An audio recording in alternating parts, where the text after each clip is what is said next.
ambiance tamisée. Aujourd'hui, on se retrouve pour une nouvelle vidéo, nouveau format. C'est parti, let's go!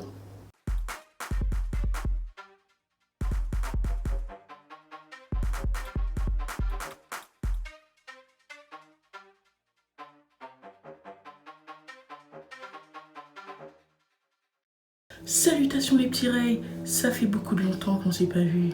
Ouais, un sacré bail même. Comme je vous l'ai dit dans l'intro, aujourd'hui, nouveau concept, la première sur la chaîne. Aujourd'hui, on va parler de légendes urbaines de l'île de la Réunion.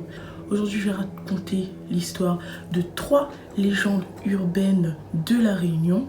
Et je vais vous rafraîchir un petit peu la mémoire avec ce que c'est une légende urbaine. Alors, une légende urbaine, c'est une histoire vraie ou pas trop que racontent les gens au fil du temps et des années. Soit l'histoire, elle est déformée, soit les gens racontent des trucs en plus. Des fois, il y a des témoins et des fois, c'est juste des oui-dire. Et du coup, aujourd'hui, je vais vous parler de 3 légendes urbaines de l'île de la Réunion. Première histoire. Alors la première histoire, c'est l'histoire de la chapelle Pointue. C'est une petite église située à Villèle, à l'ouest de l'île de la Réunion. Mais avant de vous parler de cette chapelle, il faut que je vous parle d'un personnage très important dans l'histoire qui s'appelle Madame des Bassins.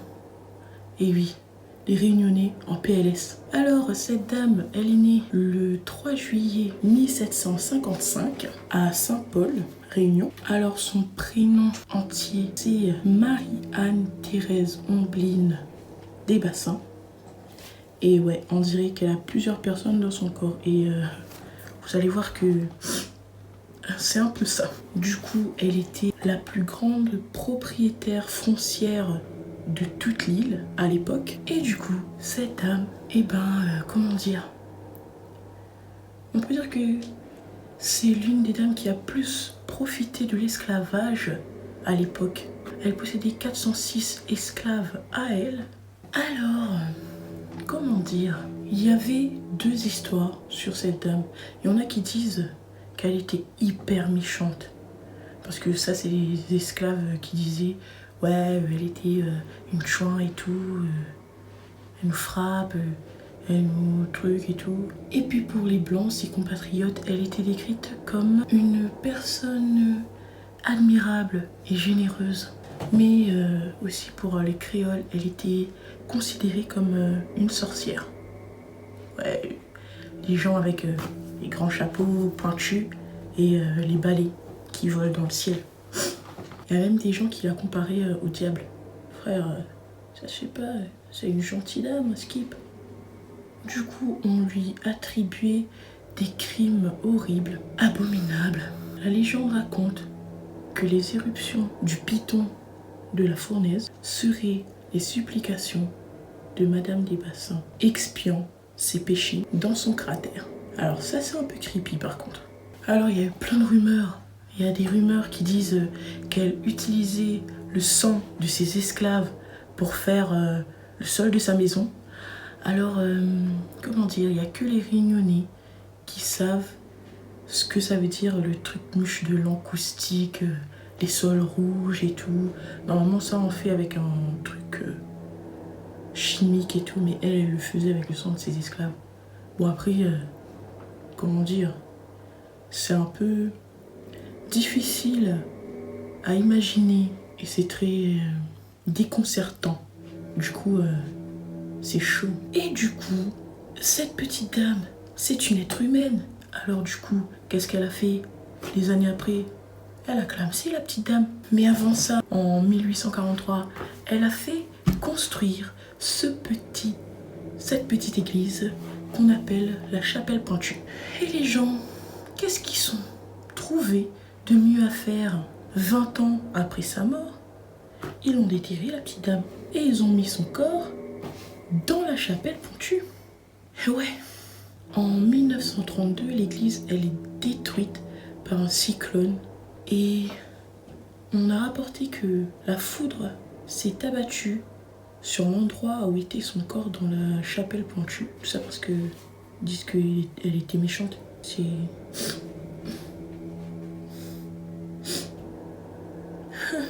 Et du coup, depuis le transfert de son corps dans cette chapelle, il y aurait des apparitions, des petits bruits chelous le soir. À La Réunion, on a, comment dire, on a des croyances, des superstitions, et du coup, on se dit comme cette dame, elle est morte et que pendant son existence, elle était méchante. Du coup, quand elle est morte, son âme est restée et hante les lieux. Oui, je sais, c'est un peu glauque comme histoire. Mais que veux-tu, c'est les légendes urbaines, mon coco. Elle a une statue dans la cour de l'église. Du coup, si vous voulez aller voir, allez-y. Et il y a un petit film sur YouTube qui s'appelle Madame des Bassins, qui dure 1h40. Si vous voulez connaître son histoire plus en profondeur, du coup, je vous invite à aller voir. Histoire suivante. Alors, là, on va parler de la maison Valiamé. C'est une maison chargée en histoire, avec plusieurs propriétaires. Alors, cette maison, elle est située à Saint-André. Elle a été construite dans les années 1800. Alors, quand tu vois 1800, 1700, 1000 et quelques, avant 1900, c'est un truc il va pas.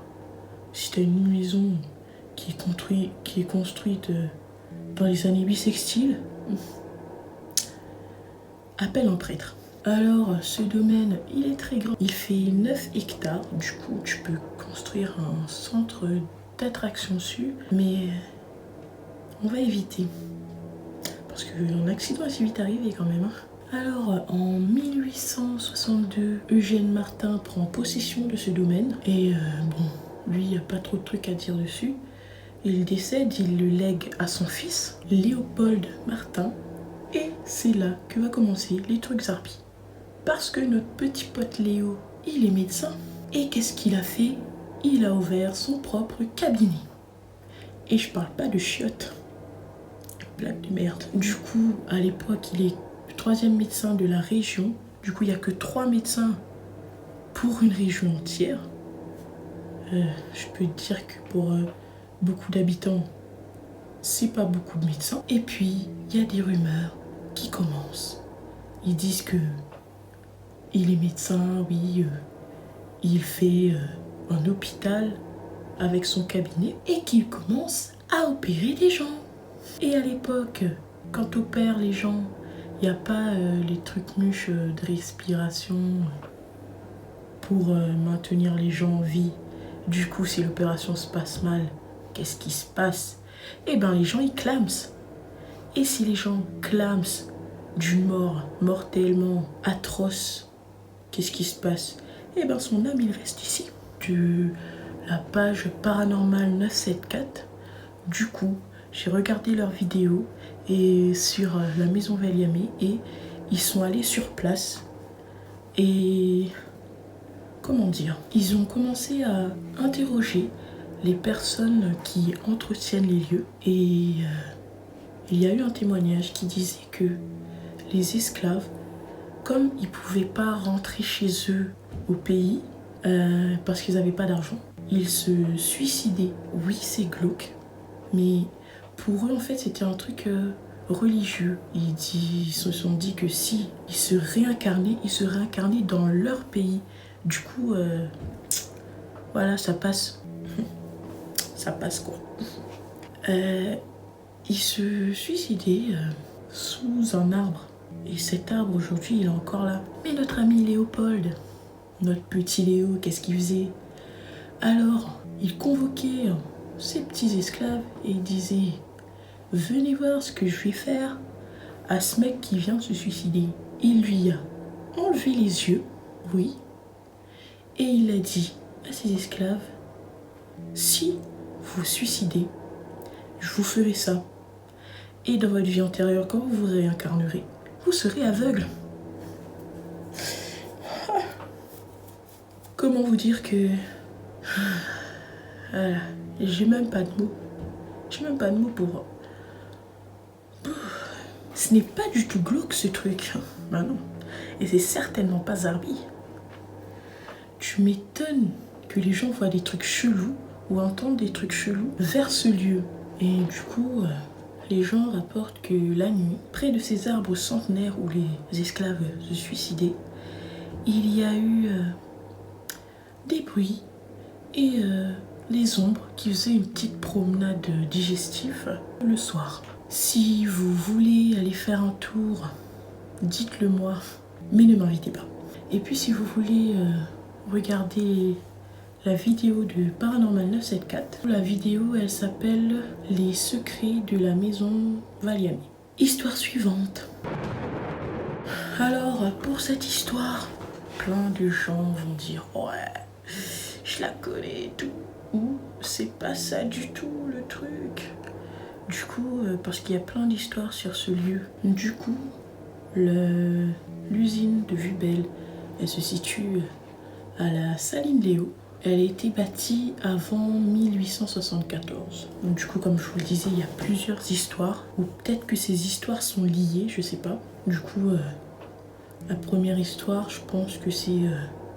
comme c'est une usine, à l'époque, pas très sécurisée, il y a plein d'ouvriers qui perdent la vie. Genre... avec les machines et tout. Et puis, il y a une histoire particulièrement glauque parce que ça parle d'une petite fille et de son papa. En fait, le mec, il a emmené sa fille au travail. Alors, ne me demandez pas comment on emmène une petite fille à travailler dans une usine. Je ne sais pas, mais voilà. Du coup, il emmène sa fille au travail avec lui et elle avait une poupée, un doudou quoi. Et ce doudou, qu'est-ce qu'il a fait?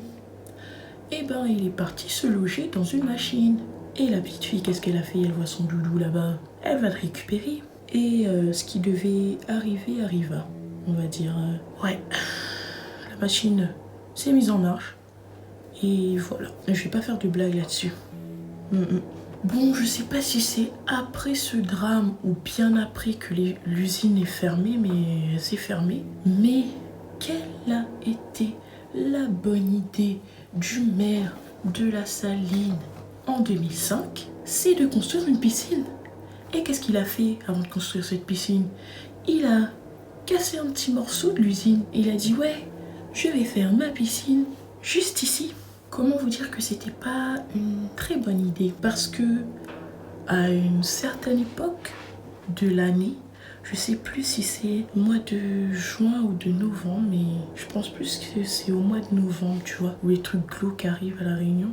La piscine de Vubel est fermée pour maintenance. Je dis maintenance avec des guillemets parce qu'il y a des gens qui travaillaient à la piscine qui disaient qu'il y avait chaque année le même jour, même mois, du sang qui remontait de la piscine et ils savent pas où ce sang sort. Moi je sais, c'est des trucs bizarres qui se passent. Je me rappelle qu'en 2008, j'étais au collège en fin 4e je crois et on devait aller à la piscine. Mais la piscine, elle s'est fermée pour maintenance justement.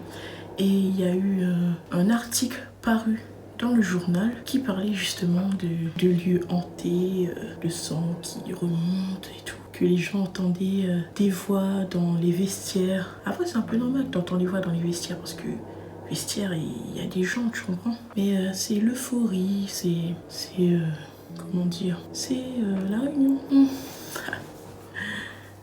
Elle touche à sa fin cette vidéo. J'espère qu'elle vous a plu et si vous voulez que je parle d'autres trucs glauques, faites-le moi savoir en commentaire parce que à La Réunion il y en a beaucoup. Les drames qui s'est passé, les endroits, les lieux hantés et tout. Il y en a beaucoup ici et je voudrais bien en parler.